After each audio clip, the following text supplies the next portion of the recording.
Alright, ça fonctionne. J'espère que tout le monde va bien aujourd'hui en cette belle journée. Coach Gab des Super Dads avec un invité spécial aujourd'hui pour le podcast Devenir un Super Dad. Je suis avec Mathieu Léveillé. Fait que premièrement, Mathieu, merci d'être avec moi aujourd'hui, de prendre le temps de parler avec moi. C'est un plaisir de t'accueillir sur le podcast. On va se lancer dans l'action tout de suite parce que l'objectif du podcast, c'est vraiment que Mathieu raconte son parcours avec les Super Dads. Mathieu a une transformation littéralement incroyable. Puis je tenais vraiment à l'amener sur le podcast pour qu'il puisse vous raconter ça. Pourquoi et le comment il a décidé de changer. Mathieu, j'aimerais ça que tu te présentes tout d'abord. Fait qui es-tu? Fais-nous ton profil général. T'es qui? Tu viens de où? T'as quel âge? Combien d'enfants? Etc. Ben, c'est ça, je m'appelle Mathieu Léveillé, j'ai 42 ans, je vais avoir 43 au mois d'août. Je suis papa de trois enfants en fait, là, j'en ai deux qui sont encore avec moi, puis j'en ai un plus vieux. Une petite fille de 12 ans, puis un petit gars, il va avoir 15 ans, il est plus grand que moi quasiment, fait que ça reste mon petit gars pareil, là. Mais ouais, en gros, c'est ça. Je suis dans le transport depuis 20 ans. J'ai été dans les bureaux, puis là, je suis revenu à mes vieux amours comme chauffeur de camion. Cool. Puis là, Mathieu, raconte-nous un peu tes débuts avec les Super Dads, même avant de nous rencontrer. Parle-nous du Mathieu Léveillé que tu étais. Quelle était ta situation et pourquoi tu en es arrivé à un point où est-ce que tu t'es dit là, il y a quelque chose qui doit changer? Bon, mais le Mathieu d'avant, c'était un workaholic pour vrai. Je pouvais faire 90-100 heures par semaine, c'était pas grave. J'ai toujours mis de l'avant ma carrière. J'ai eu des beaux postes, j'ai quand même eu des bons salaires. Ça nous a amené à des belles places, ma famille et moi, mais j'ai réalisé à un moment donné qu'il me manquait quelque chose. Puis mon corps, ma tête, surtout ma tête, m'a fait comprendre qu'il fallait que je fasse un move. Fait que j'ai slacké un peu sur le travail. Puis là, par la suite, ben là, c'est ça. Là, c'est ma santé physique. Je me sentais plus bien. J'étais rendu à 337 livres. C'est beaucoup. Puis, tu sais, on se dit toujours, ouais, ben, tu sais, je vais me rendre à 2,25. Ouais, je me rendrai pas à 2,25. Ça va être mon cut-off à 2,25. Là, tu arrives à 2,50. Ouais, c'est correct. Là. À 2,75, je vais déclutcher. Je vais faire quelque chose. On déclutche jamais. Pour vrai, tu viens à un moment donné, en tout cas, pour ma part, là, je suis venu à un moment donné où je faisais des blagues à ce sujet-là, on riait de mon physique. Je le devançais les gens pour les rendre à l'aise par rapport à ça, mais je me suis rendu compte à un moment donné au fond de moi que ça me faisait pas du bien. Je me sentais pas bien là-dedans. Puis j'étais tout le temps fatigué, j'avais mal partout, j'avais de la misère à faire mes journées, pas de patience. Puis surtout, j'étais tanné de dire non à mes enfants. Pas l'année passée, l'autre avant, ma fille, elle avait une compétition de danse. Puis c'est un peu là que j'ai changé un peu mon mindset. On avait loué un hôtel, puis il y avait une piscine, puis toute le kit. Puis j'ai dit non pour me baigner avec les enfants. Pourtant, j'adore me baigner avec les enfants. J'ai une piscine à la maison, puis tu sais... mais non, il y avait trop de monde, je me sentais pas à l'aise, je me sentais pas bien. J'ai été obligé de dire non à mes enfants. Puis aujourd'hui, je le regrette. Je le regrette encore, mais ça a été la dernière fois que j'ai dit non à mes enfants. Fait que par la suite, ben, c'est ça. J'ai décidé qu'il fallait que je fasse un move. Comment ça s'est passé? Qu'est-ce qui a été qu'est-ce qui a fait en sorte que tu dis les Super Dads, ça me parle, c'est eux qui peuvent m'aider? Pourquoi nous? En fait? Écoute, ça remonte à loin. Ça va faire 1 an au mois de mai, j'étais avec les Super Dads, mais ça remonte à 3 ans, ma relation avec les Super Dads. Parce que je voyais vos publications passer. J'étais déjà dans le groupe public des Super Dads, toute la kit. Puis à un moment donné, j'ai communiqué avec Caleb. Puis j'ai eu une rencontre d'orientation avec Caleb pour savoir si ça pouvait me faire, puis toute la kit. Puis tout allait bien. Puis je suis resté stické sur le fait de...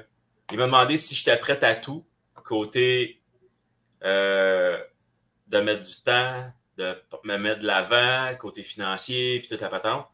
Tu sais, t'embarques ou t'embarques pas. Puis je revenais toujours avec la question financière. Tu sais. Ça a été mon blocage à moi parce que tu ne veux pas mettre beaucoup sans savoir, puis toute la... Fait qu'il m'a dit, garde, il dit, ça fonctionnera pas si t'es pas prêt à embarquer. Puis ça m'a fâché.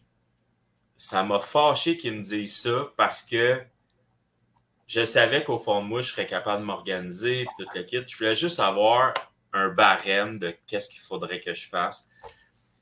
Puis ça m'a tellement fâché, mais ça m'a resté dans la tête pendant 2 ans. Puis quand j'ai fait non, asti, c'est pas vrai que juste une question comme ça va continuer à me mettre des bâtons dans les roues, c'est pas vrai. Puis j'avais encore pris 30 livres, tu sais. J'ai fait non, ça peut pas fonctionner comme ça. J'ai de la volonté, mais je sais pas quoi faire, je sais pas comment faire. Côté nutritionnel, je savais, j'avais déjà suivi avec une nutritionniste. Fait que la première semaine que j'avais déclenché, je l'avais faite moi-même. J'avais commencé à couper mes affaires et tout le kit. J'avais quand même perdu presque 5 livres dans la première semaine.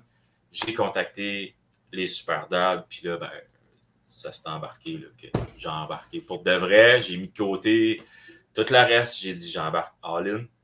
Puis tu vois, aujourd'hui, ben, je suis encore là. Je ne reviendrai pas en arrière. Exact.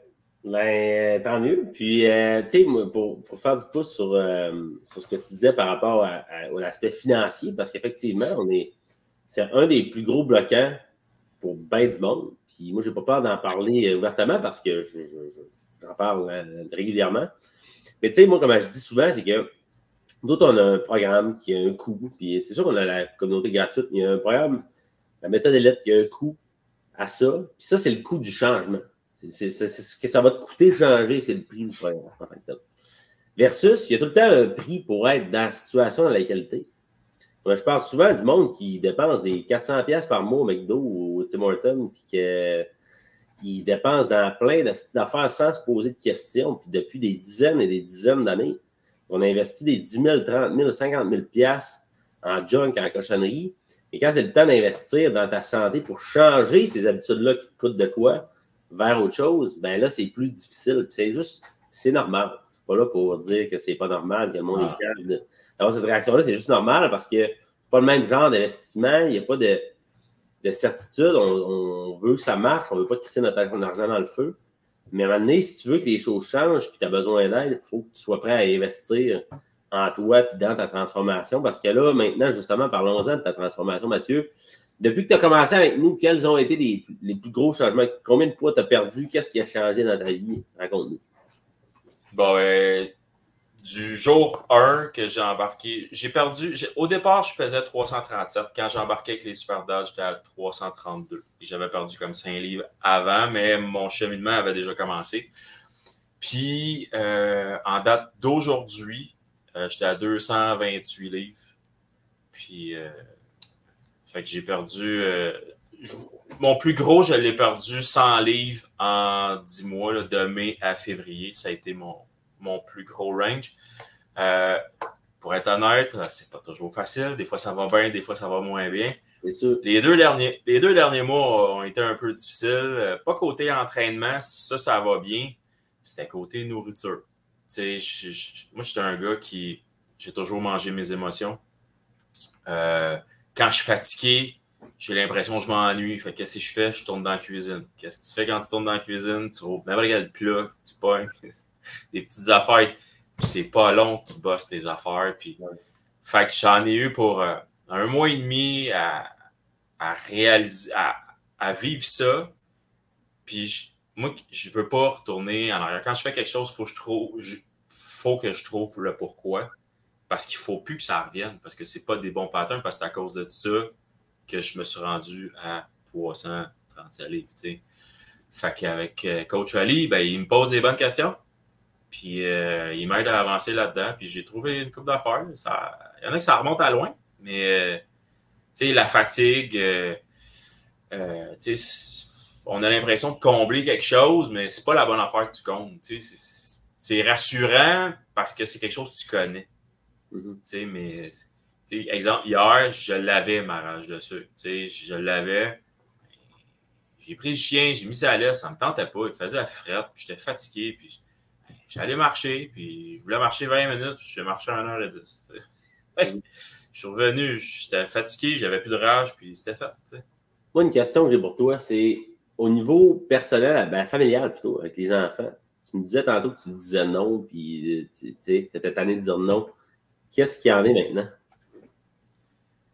Ben, ça va super bien. Là, quand les enfants.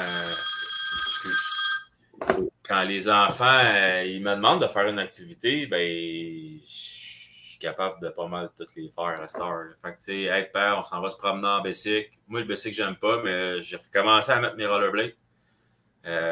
Ça, c'était une affaire, je pensais jamais retrouver la flexibilité puis l'agilité en rollerblade, puisque ça, j'aimais ça. Je pensais jamais retrouver ça à 42 ans. Puis même mes enfants, des fois, ils trouvent qu'il fly, le bonhomme. Fait que, tu sais, non, ça va bien là-dessus. Puis là, j'ai hâte d'ouvrir la piscine, parce que j'ai hâte, là. Moi, je suis plus gêné je suis pas mal moins gêné que j'étais de me promener en bédaine. Encore un petit bourrelet, mais écoute, les voisins, ils vont dire, il a évolué.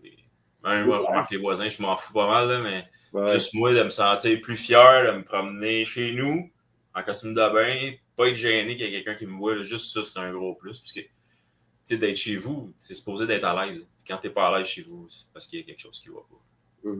Fait que, au niveau des enfants, ça va bien, on fait des activités. Puis même là, c'est moi, des fois, qui est challenge. J'ai, ben, comme tantôt, je dis à mon gars, je dis, après 2h30, moi, j'ai du temps de lousse. Si tu veux faire de quoi, je suis disponible. On fait ce que tu veux. Et il était super content. Tu sais, fait, ah ouais, ok, ben cool. Tu sais, sa soeur est partie, sa mère n'est pas là, on a juste du temps pour nous autres. On en profite. Tu sais. Profiter pour de vrai, c'est ça, au lieu d'écouter la TV ou mettre de Netflix, peu importe, de sortir, faire des activités physiques, de se sentir capable de faire ça. Combien de pères j'entends de dire, hey, c'est ça, je dis non, je suis trop fatigué, j'ai pas d'énergie, je suis en bout, je suis pas patient. Exact. Ça, versus, ça peut changer, c'est possible de le faire, mais il faut se donner la peine. Puis, Mathieu, là, on a parlé de ton point de départ, du cheminement que tu as fait, du progrès que tu as fait. Maintenant, pour terminer le témoignage, dernière question. Si tu avais à donner un conseil au Mathieu Léveillé que tu étais avant, au gars de 337 livres, qui était découragé, qui ne s'endurait plus, qui avait le goût de changer, mais qui ne trouvait pas la solution, puis peut-être même des gars, justement, qui sont en ce moment au-dessus de 300 livres, c'est un méchant exploit là, que tu as fait de perdre 100 livres, ça, c'est super inspirant en passant. Quel conseil tu aurais à leur donner à ces personnes-là ou au Mathieu que tu étais avant pour les aider? Ben, moi, étonnant, je vais parler au Mathieu que j'étais, parce que ça va être plus facile. Si ça peut en aider d'autres, tant mieux. Mais, tu sais, dans la base, moi, je suis quelqu'un qui ne s'est jamais priorisé. J'ai toujours passé tout avant moi, au point même que, tu sais, quand tu viens, que tu sais même pas qu'est-ce que tu aimes comme activité, que tu sais pas qu'est-ce que tu veux faire. Ben, c'est ça, je suis là-dedans, là. Je me découvre à 42 ans. Fait que, moi, ce que je dirais au vieux Mathieu de 337 livres, c'est tu as le droit d'exister, tu as le droit de vivre, puis tu n'as pas à te sentir égoïste. Parce que ça, c'est quelque chose que j'ai encore de la difficulté. Je vais prendre du temps pour moi, puis des fois, il faut que je me parle, il faut que je me dise que j'ai le droit, que ça va me faire du bien, puis tout. Mais c'est ça. On a le droit d'exister en tant que père, en tant qu'être humain, en tant qu'adulte. Il ne faut pas avoir peur de se mettre en avant. Parce que cet investissement-là que tu mets en toi, il va t'être ordonné quasiment au centuple par après. Parce que tu vas avoir plus d'énergie, tu vas pouvoir faire des journées plus longues, tu vas pouvoir... Tes moments, au lieu d'être un fardeau de passer du temps avec tes enfants, d'aller prendre une marche, ben ça va être un bonheur, puis tu vas les challenger, puis eux, ils vont te challenger aussi. Puis, veux pas, par la force des choses, là, les gens, tu vas devenir un peu, pas une source d'inspiration, un modèle. J'ai de la misère avec ça parce que pour moi, présentement, je le fais, puis c'est naturel. Mais tu sais, mon gars, dernièrement, il faisait un travail pour l'école, puis pendant que je faisais mon workout, il me posait des questions, puis j'y répondais pour l'école. C'était un bon moment, je trouvais. Je fais mes affaires, il fait les siennes, mais on les fait ensemble, tu sais. Puis à un moment donné, il m'a posé la question, c'est quoi ta plus grande valeur, tu sais, c'est quoi? je savais pas quoi répondre. J'ai dit, ben, j'étais assez persévérant, tu sais, mais au travail, tu sais, puis tout le kit. Il me regarde. Il dit, laisse faire le travail, là. Il dit, ça fait 1 an, tu fais encore tes workouts. Il dit, moi, il dit ça, t'es persévérant, mais ici aussi, là. Si t'es persévérant dans tes affaires, puis il dit, moi, c'est le job, il dit, je m'en fous. Tu sais, il y a 15 ans, puis il me dit ça. Ça, c'est venu me chercher, puis ça me reste dans la tête. Fait que, tu sais, c'est ça. On a le droit d'exister, on a le droit de vivre, puis de se mettre en avant, si c'est pas d'être égoïste. C'est de s'avancer du temps, pour vrai. Tu sais, c'est de se donner du temps de vie à nous, puis à notre famille. C'est un peu de même que je le vois. 100%. Je pense que c'est égoïste de ne pas prendre soin de soi, en fait. Parce que ça t'empêche d'être l'homme et le père que tu pourrais être, finalement, puis d'être là aussi longtemps que tu pourrais, puis d'avoir la qualité de vie que tu pourrais avoir, et ainsi de suite. C'est ça. Moi, je pense que... Ouais, vas-y. Excuse. Surtout que, tu sais, moi, je viens de... Tu sais, mon père, il a toujours travaillé. Il n'était pas là souvent. Ma mère était à la maison. C'était un peu le modèle que j'ai de père pourvoyeur.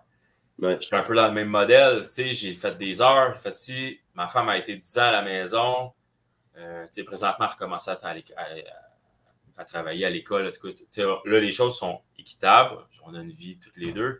Mais c'est ça. J'ai été longtemps avec ça, puis j'ai encore de la difficulté. J'ai encore de la difficulté à dire non à mon boss, à me mettre de l'avant. Mais il faut le faire. Il faut le faire. Oui, définitivement. Cool. Ben écoute, merci Mathieu pour le temps que tu m'as accordé aujourd'hui. Je tiens à dire aux auditeurs, si vous voulez laisser un petit j'aime, partager même, si vous voulez que l'histoire de Mathieu touche plusieurs personnes, puis même dire un petit good job à Mathieu pour sa transformation qui est littéralement, comme je vous le rappelle, incroyable, un exploit en soi de perdre 100 livres. Là, c'est pas facile du tout. Fait que good job à toi Mathieu. Merci encore. Je suis super reconnaissant que tu aies eu le temps de parler avec moi aujourd'hui. Pour tout le monde qui nous écoute, ben on va se revoir la semaine prochaine pour un autre épisode du podcast Devenir un Superlad. Fait qu'on se dit à la semaine prochaine. Merci Mathieu encore une fois, puis on se reparle très bientôt. Ciao tout le monde. Ça fait plaisir. Salut, merci.